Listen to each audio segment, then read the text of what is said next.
I got it upside down here. Give you a couple little detail shots.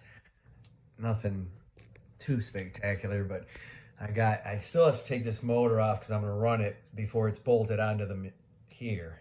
I'm gonna run it on a stand. But anyways, I got my holes drilled for the fuel line, and then you can see how it connects up. I got some little clips for that. I was testing out whether I wanted to use these kind of nuts, which is the nylon locking nuts, or just standards with Loctite on them.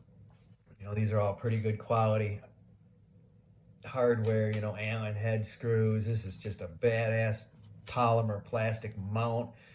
And I got it's a 1/2 inch thick plywood here. And then in the back, these big old blind nuts that them things dig into. I'm talking heavy duty shit.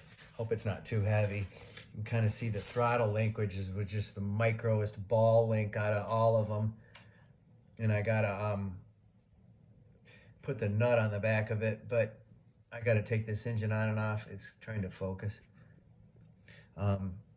This is upside down, of course. That's the muffler. There's the throttle arm, push rod going in and out of the thing. The muffler's got barely any clearance, which I hope it doesn't cause a heat issue, but I can probably put a spacer on it. I got the prop balanced. Here's your needle mixture. There's one, and then the low speed is right there. I don't know. Here's the switch I mounted in. That turns the receiver on and off. I put these wheel collars on and got the nuts Loctited. Ground off the extra stubs. I got nylon washers in there. These things are I just bought them that way. They just happen to be just precision. I finally instead of being a steerable tail wheel, I just locked it in place because I kind of botched that whole thing up. So it's just not gonna steer, but I'll just have to haul ass and get it up in the air and let the rudder do it. And then I finally glued the last piece in a balsa here so that I can finish covering this. And what I was waiting to do is to add everything up and have all the components in it, put it together so I could see how it was going to balance out for center of gravity. And lo and behold, it was only 3/4 of an inch. I glued a fishing egg sinker down inside of here, one little 3/4 ouncer, and right in there, and hope it don't come loose. But I epoxied it, and then I epoxy that sheet on, and then I can sheet the whole thing. I mean, I'm getting done. I got to run this motor.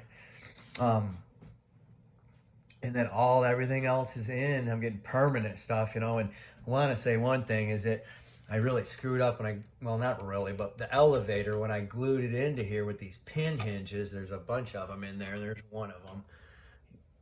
Well, the gap, dude, at the end of the night, what happened is the epoxy or something must have pushed these two apart. So now I had it just perfect. And now I got about a solid 1/16 of an inch air gap in there, and it pisses me off because it's not perfect, but I'm gonna be able to live with it. I got some real junkyard stuff going on there with just nails driven in there and a screw to lock this so it won't swing. I gotta cut those two things off yet, which takes 1 second with a Dremel. And then you use the nylon bolt so that if I come in really hard on a landing, it could just break those bolts out and knock this gear off instead of destroying the airplane. Shear them off. Even though there's 4 of them and they're mounted in plywood. You can see the plywood landing block, which is all epoxied. I mean, this thing hopefully is going to be able to take a rough field, or when your engine dies, sometimes you don't know where you're going with it. But that's why I'm excited to fly at this airport, because they got runways, man. I got the little screw put in here. I mean, the fuel tank's in, which I can't turn it upside down because there's epoxy in there with that weight, so I just got to leave her sit. But anyways, then all I got to do is cover 1, 2, that side and the back side. And then I was going to paint this and epoxy it at some point, the front firewall, because it gets a lot of, see, the thing is, these things run on methanol, and it's pretty, methanol will soak into anything. Methyl alcohol, I think it is. not methanol, but I'm not sure. I don't know if there's a difference. But she is getting done. And of course, I buy the brand new thing of glue at the end of the thing, just so that it'll sit here all year without being used. I used about 1 bottle, plus a lot of these super glues. But I got enough to build 7,000 airplanes. And people, old people, keep giving me more stuff for free. It's unbelievable. Got a couple of these irons. That one lady, I bought sandpaper on clearance for 99 cents. I bought this thing of Scotch 3 pounds or whatever the hell it says. Oh no, hold 3 pounds. Literally, what is it? 15 feet of this shit on clearance for like, which that would probably cost $40 or more. And I bet you I got it for $4. It was just, I went into Myers and just went ballistic because they had a sale because they were doing some rearranging or some shit. But here's that little striping tape.